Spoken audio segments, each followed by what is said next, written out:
บันไดสองขางเลยเนาะเพิ่นเนาะพี่ละให้ทางลูกเรานี่เอิ้นก็ได้เอิ้นเรามาเราถามคุยกับเจ้าแล้วเป็นนี่ได้ซะเรื่องที่ดินเพื่อเนี่ยตั้งนี่นานไปจากนี่ไปนี่โชว์นี่แค่ว่ามองมันจากตรงไปนี้เนาะพอดีปลูกเฮือนอยู่นะจะว่าโอเคอยู่บ่ซะโอเคอยู่บ่เชิงว่ามันก็เบิดเท่านี้แล้วเนาะเดี๋ยวทางออก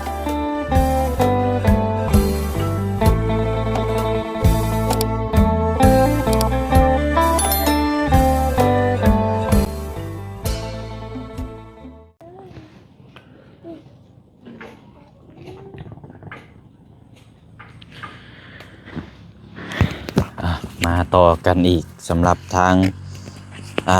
เขตทางอาเจืองแล้วก็ทางน้องฮัง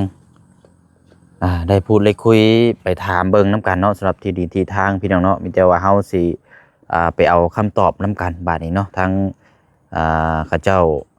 โอลมพูดคุยกันว่าสิขายให้หรือว่าบ่ขายบาดนี้พี่น้องเนาะ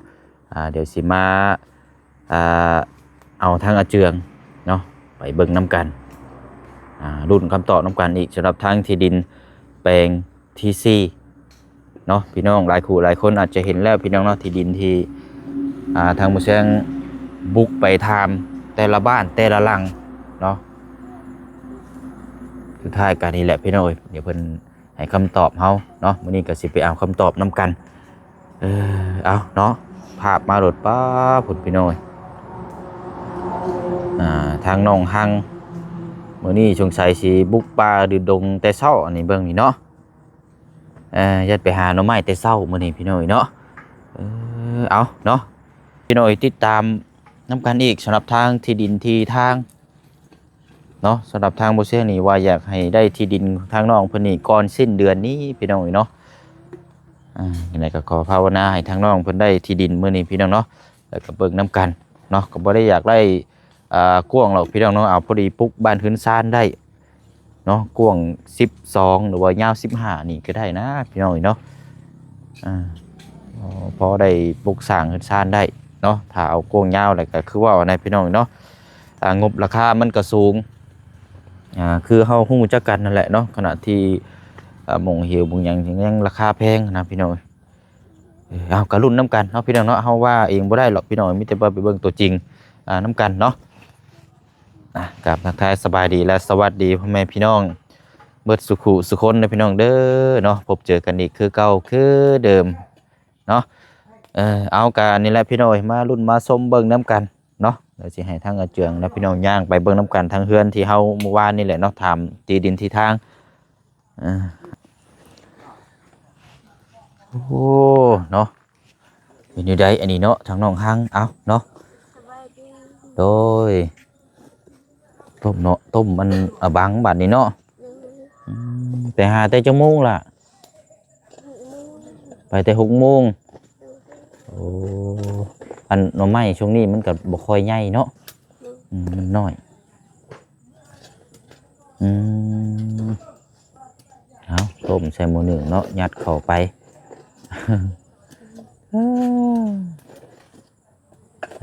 ปลาลักนอนบ่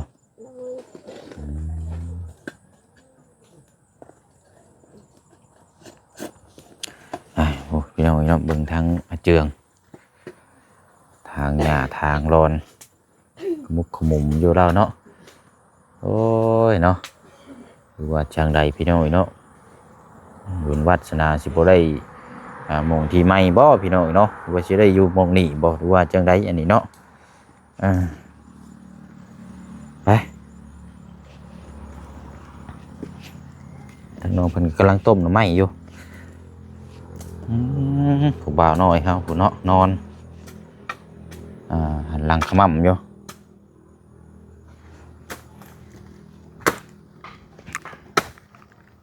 เจอเป็นนี่ใดเด้อเนาะดูอีแต่เศร้าแท้นี่เนาะโดยเอาเนาะบุกเบิกเลยอันนี้เนาะโอ้นี่แหละโอเค เอาดีแล้วเนาะลุยเลยนะบังดิบไม้ก่อนฝนก็ลงมิดอยู่มื้อนี้ก็เนาะ โดย บ่ถึงกับว่าหยุดฝนปล่อยปลายลงมาอยู่ทางแต่จังมุงล่ะ ก็ห้ากระทางกี้นี่ลูกนอนแล้วกระทาง อ๋อแสดงว่าทางช่วงอ้ายเข้ามานี่เจ้าหากระเฮ็ดนี่บ่ โดย โอ้เอาตอนเช้านี่มีคนมาหาเจ้าอยู่บ่ ยังบ่มีไผ ยังบ่มีไผบ่ โดย อืม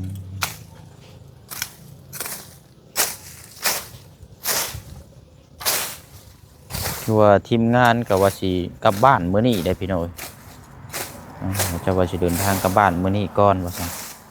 แต่ว่าเสียงนี่ย่านน่าจะเป็นมื้ออื่นเนาะมาเบิ่งพูดคุยตัวนี้ก่อนพี่น้อยว่าโอเคจังไดก็จังว่ากันแต่ว่าเป็นมื้ออื่นเนาะ โดย ก่อนจึงเดินทางว่าทางวอจันทร์นี่ก็เพิ่นสิพาเมื่อนี่เพราะว่ารถกระเจ้าระบบไฟรั่วพี่น้องเนาะขี่ไปรถมันช็อตมันยางรถหยุ่งเลยพี่น้องเนาะก็ได้พาเมื่อกินรถแน่บักจกบ่มีบ่ล่ะ มีแต่ว่าเฮ็ดเหลี่ยมสบาย อืม เฮ็ดเหลี่ยมและทางแล้วก็จกเอา ทางยาวก่อนเนาะ โดย เนาะเอามื้อนี้มื้อคันเชื่อว่าก็เป็นอีกมื้อหนึงได้มื้อนี้พี่น้องเนาะถามทางอาเจืองก่อนเป็นอยู่ได้ฟันอยู่บ่เมื่อคืนนี่ พันอยู่ หึ พันอยู่พันว่าเขาให้ซอยทอง ให้ซอยทอง โดย พันเมื่อคืนนี่ได้ โดย โอ้สาธุพี่น้องเนาะบาทนี้มื้ จั อก นี้ลืมบ่ได้แล้วบาทนี้พี่น้องเนาะ พันว่าเขาให้ซอยทอง ซอยทองเนาะ โดย โอ้เอาให้เจ้าหั่นบ่ โดย อืมโดยเอาไปเอาเด้อพี่น้องเด้อเนาะถือว่าเป็นอีกคืนหนึงมื้อนั้นทางน้องเพิ่นให้อีโลได้มื้อนั้นพี่น้องเต็มเลยแต่ลืมอีโลเนาะเอาไปเอาพี่น้องเนาะทางน้องเพิ่นฝันว่ามีคนให้สร้อยทองคำเนาะ โดยมื้อแรกนี่ค่อยก็สิคิดใส่เหล็กปลาแหละ เจ้าป่า โดยยันออกเหล็กปลาภาษาคอยนี่ก็เอิ้นว่าทองหรือว่าค่อยแปลว่าปลาเนี่ยปลาแกง ตีความหมายเห็นบ่ล่ะ โดย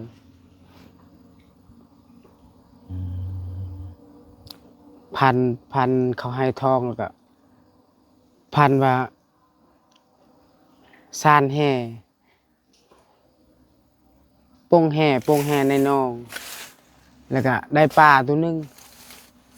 เห็นว่า อ๋อพันเกี่ยวนี่บ่ โดยแล้วก็เฮาตื่นนอนคือเก่า อ๋อเคยฝันแบบนี้จักเทื่ออยู่บ่ล่ะ บ่เคย บ่เคยเห็นบ่ โดย เนาะแปลกอยู่เด้นี่เนาะ ยานมันออกเหล็กปลาแกง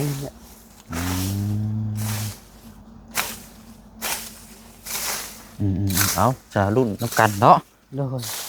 อันนี้แล้วแต่บุคคลเชื่อเลยพี่น้องเนาะ โดย ไปซะเนาะเดี๋ยวจังน้อยมาทางต่อเดี๋ยวเฮาไปเอาคำตอบน้ำกันบัดนี้ โดย ที่ดินเพราะว่าเมื่อวานนี่มันบ่เสียงไปถามแล้วเพื่อนข้างๆเพิ่นว่าเพิ่นสิแบ่งให้ได้บ่เสียงพูดคุยนำเพิ่นแล้วมีแต่ว่าเราว่าสิพูดคุยกับทางลูกเต้าเราก่อนเราโดย ว่าลูกสิให้ขายบ่ให้แบ่งเท่าไรเท่านั้นเท่านี้ ดินเทิงๆนั่นบ่ บ่อยู่นี่เด้ โดย ของข้างเฮือนน้องอ่อนเด้ โดย เฮือนหลังใหญ่ๆอยู่พุ่นเด้แล้วก็มื้อนี้เนาะบ่นัดกันว่าตอนเช้าจะมาเอาคำตอบเลยเราอ่ะ โดย ได้บ่ได้ก็หรือว่าจังได๋แล้วท่านจังคนคว้าหามาอีกเนาะ โดย ไปละไปเอาย่างไปพุ่นละเดี๋ยวจังมาเบิกต่ออีกถือไปรถมีดนะตั้งเทื่ออันนี้พี่น้องเอ้ยเอาจังใดก็ขอให้ภาวนาเนาะให้ โดย ได้เลยพี่น้องเอ้ย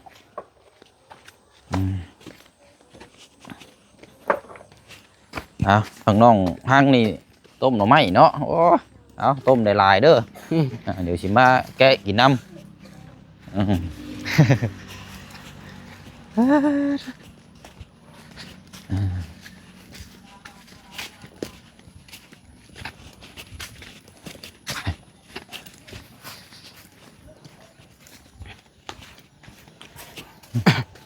แถวนี้ได้อสนองดินไปซั่น ดินของเจ้านี่ เพิ่นบ่แว่งขายบ่ บ่ เอา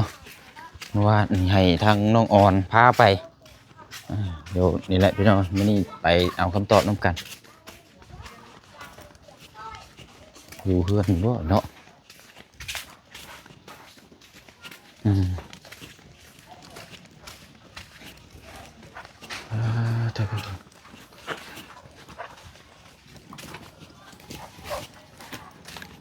คุ้ม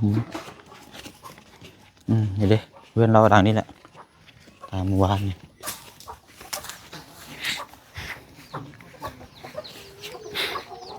โอ้บันไดสองขางเลยเนาะเพื่อนเราพี่ละนี่ให้ทางลูกเรานี่เอิ้นก็ได้เอิ้นเรามา lại chùa nhẹ đồng nhà đồng nhỉ nhà đồng nhà là tàng cầu ดูอยู่บ่ tàng cầu gì bà tàng cầu gì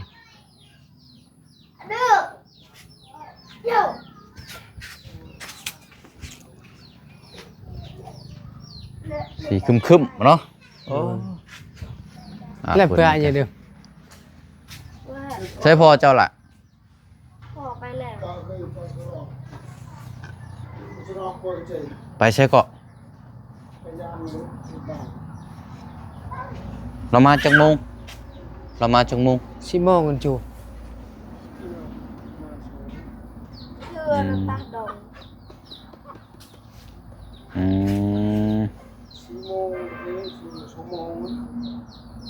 แล้วไปหายังก็อาเจารย์ ไปยามคนตาย ฮะ ไปอยู่คนตาย ไปเฮือนดีใช่บ่ โดย เอาคนเสีย โดย มานี่รอมาจังโมง จัก 2-3 โมงแรงบ่ 4 โมง ก็อยู่ใช้น้ำบ้านได้นะ อยู่เปล่าอะ โลก อยู่บ้านกลก บ้านกระดก โดย อันเจ้านั่นเป็นลูกเราใช่บ่เป็นลูกเคยบ่คือลูกแท้ ลูกลาลูกกกลาว ลูกกกเนาะ โดย อันว่ายังมาถามเรื่องที่ดินนะเมื่อวานนี่คุยกับเราได้ปรึกษาเจ้าอยู่บ่ปรึกษาเลยเนาะลงมาพี่ก่อนไปยังไง แซงวันไหน ใช่ไหมก็คือก็เวลาไม่หรอกเราพระเอาเรื่องพวกเราแล้ว อ๋อนี่ลูกกกนี่เนาะ โดย โดยอันพี่มายืนน้ำเจอพี่ก็ได้อันเราถามบอกคุยกับเจ้าแล้วเป็นยังได้สายเรื่องที่ดิน เพื่อnhà tao nhỉ nạn phải ไปเจ๊นักการนั่งไปดึงไปเจ๊เจ๊ทำไป เราบอกลูกเรา เรียก ว่า ว่าเจอตลอด พอเราบอกว่าดินจะคายเพิ่นว่าลูกเราว่าคายกับคาย อ๋ออันปรึกษากันแล้วเนาะอ๋ออัน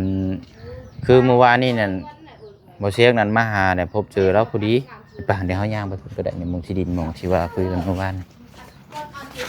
ตายกันหลายอยู่ไปเจ๊ นี่เด้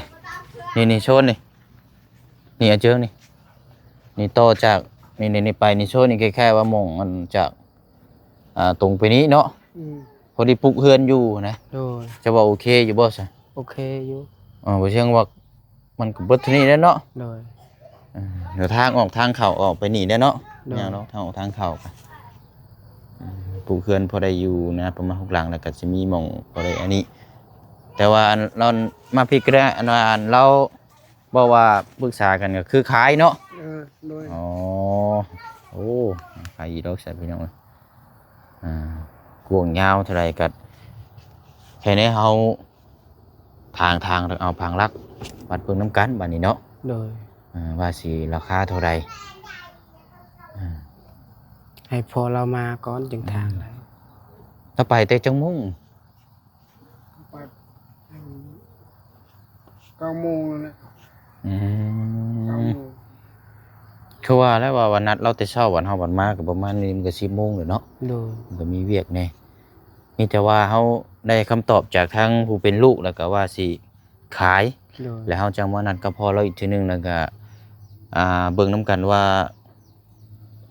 กวงยาวสำไรแล้วก็ถามราคานํกันบัดนี้เนาะ ถ้าราคา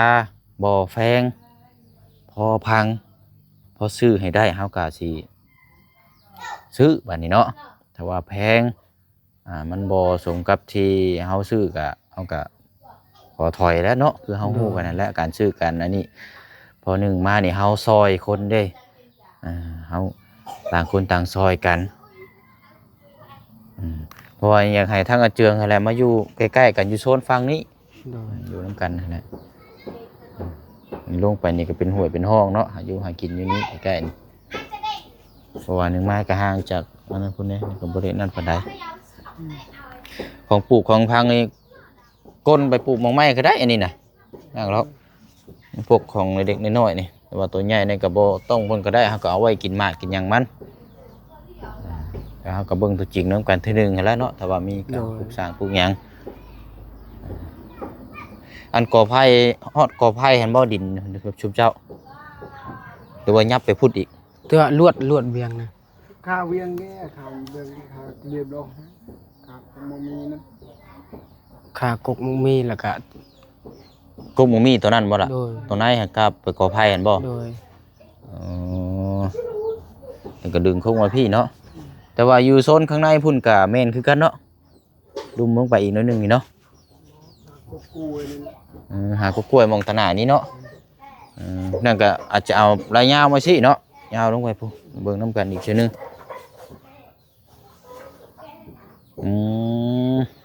เอาละซะเนาะเดี๋ยวจังคันว่าเรามายังว่านั่นเนาะเดี๋ยวให้ทีมงานมาเบิ่งนํกันอีกว่าเพิ่นสิทวงสิทันเพราะว่ามื้อนี้ทีมงานก็สิเมื่อบ้านแหละพี่น้องเนาะแต่ว่าเฮาเบิ่งเป็นหูเป็นตานํกันนั่นแหละพี่น้องว่าเป็นหยังถึงบ่เชิงจังอันนี้ก็อยากเด้งอยากให้ได้ก่อนสิ้นเดือนนี่แหละพี่น้องเนาะราคากับมาเบิ่งมาพูดมาคุยนํกันไปนั่นแหละบัดนี้เฮาได้คำตอบนํกันแล้วมีแต่ว่าประมาณ4 โมงแรกเนาะเราจะเดินทางมาเนาะเดี๋ยวเฮาจังเข้ามาเบิ่งนํกันอีกเทื่อนึง โดย มาพูดมาคุยกันดึงแล้วก็ราคานํกันบัดนี้เนาะ โดย ไปสขอบใจละลาได้เด้อเด้อเอาสบายดีเนาะไปอาเจืองเฮาบัดนี้เมื่อคอนพุ่นบัดนี้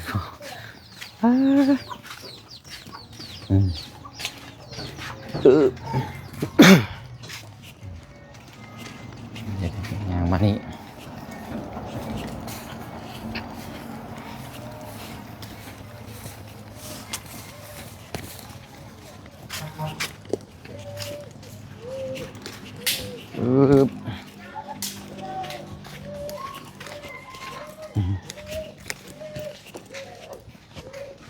ยังบานคือเสียงไห้แท้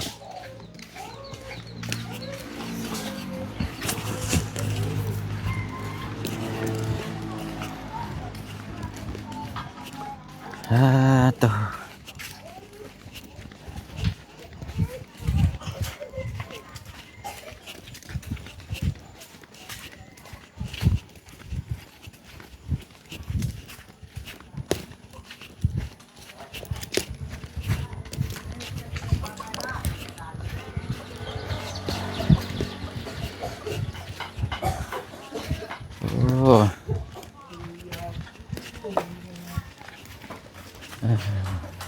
ไปบานนี้ นั่งน้ำกันนี่ก่อนก็ได้อ่ะโอ้บนตัวนี้มีหยังสแกงบ่นี่โอ้หักเล่นเนาะ เจาะดันง ใช้หม้อนี่บ่หม้อนะ โดย นะกิน2คนบ่หลายปานใดซ้ำนี่ก็พอเลยเนาะ โดย พอตักกินบาทหนึงมันจึงแซ่บ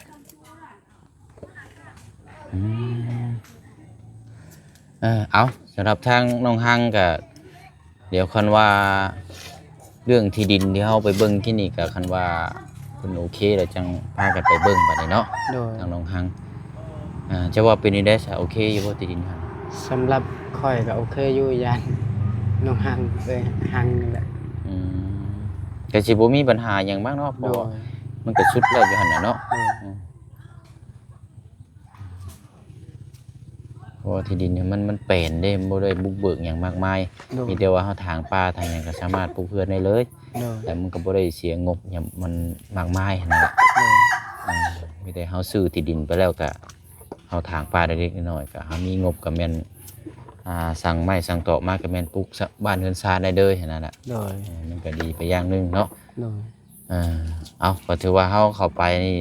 เฮาได้คำตอบจากทางผู้เป็นลูกเนาะไอ้กกเรา โดย เพิ่นก็ยังบอกว่าเพิ่นสิแบ่งขายให้อยู่เนาะว่าขายแต่ว่าเราบ่อยู่ ก็ เออ ก็ไม่กับ แล้วก็กระแทก ตื่นนะบ่ โดย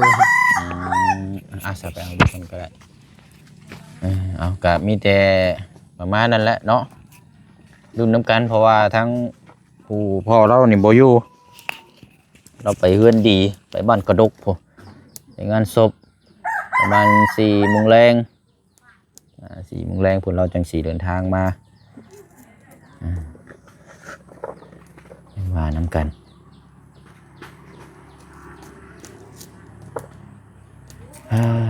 รุ่นแล้วรุ่นอีกพี่น้องเนาะที่ดินแล้วนี่กะตื่นแล้วเฮ้ยบ่มันตื่นไวแท้ตื่นไวแท้สบายดีก่อนเร็ว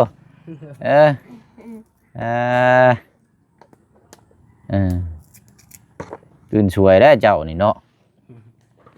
บ่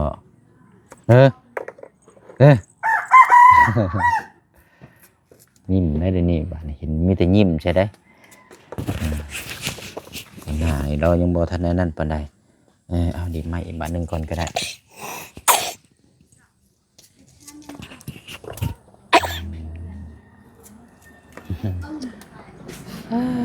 อันนี้คันว่าท่านคือทีมงานเขามากับคันเพิ่นถามเรื่องที่ดินที่ทางก็แนะนำบอกเพิ่นเด้อเด้อ โดย อยู่จุดมุมนั้นแหละแล้วก็ราคาเนี่ยยังบ่ฮู้เนาะ โดย เพราะว่าคือเฮาไปนํกันกินนี่แหละเพิ่นก็ยังบ่ทันได้บอกเพราะว่ามันก็ขึ้นอยู่กับผู้เป็นพ่อแล้วบัดเราบ่อยู่เนาะ โดย แล้วจังมาเอาคำตอบนํกันอีกทีนึง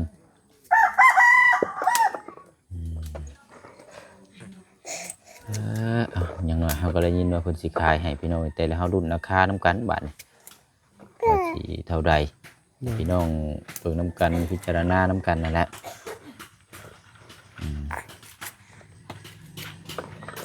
ยังบ่ทันได้กินข้าวเช้าบ่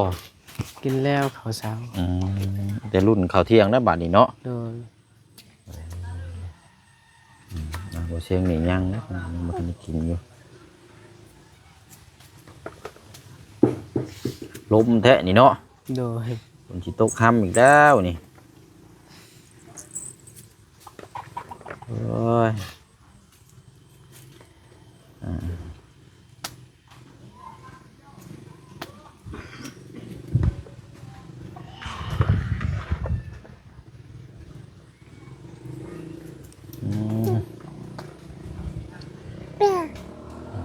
ใช่เฮ้เนาะเอาสนอมีแต่ว่านะเดี๋ยวบุเชียงสีเขามาใหม่เด้อล่ะเด้อ โดย เขามาเอาคำตอบน้ำกันแล้วเจ้าก็เนี่ยไปเห็นน้ำกันเลยเนาะ โดย ติดตามเบอร์น้ำกันมื้อนี้และพี่น้องเนาะว่าเป็นไรกับเขาถามลงคงราคาคุ้มกองคุ้มยาวก็เป็นว่าหูจักน้ำกันบาทนี้เป็นที่4ได้พี่น้องเอ้ยรุ่นน้ำกันได้เนาะ โดย 2 3 แปลง4 แปลงเลยยังบ่ได้อยู่ เออไปซะเนาะเอ้ามีแต่สบายดีทั้งพี่น้องก่อนเด้อทั้ง สบายดี โอ้ยเนี่ยเนาะให้น้องเพิ่นเฮ็ดอยู่เฮ็ดกินก่อนแล้วก็ทางเงินเดือนก็สิได้บุกเบิกป่าตอนนั้นต่ออีกเนาะปึ๊บดีแล้วบัดนี้เนาะถึงว่าการไล่คำตอบแล้วพี่น้องเอ้ยมากินข้าวกินน้ำก่อนบัดนี้เนาะเดี๋ยวจังเอามาเอาคำตอบน้ำกันเนาะไปลาพี่ลาน้องไปก่อนนะพี่น้องเด้อเนาะขอบมกขอบใจขอบบุญขอบคุณพี่น้องเฮาเบิดสุขุสุคนเนาะอยู่ดีมีแห้งร่ำรวยในหน้าที่การงานเวียกงานการสร้างธุรกิจต่างๆเนาะขอให้ประสบความสำเร็จเบิดสุขุสุคนนะพี่น้องเนาะบ๊ายบายเด้อพี่น้องเด้อสบายดี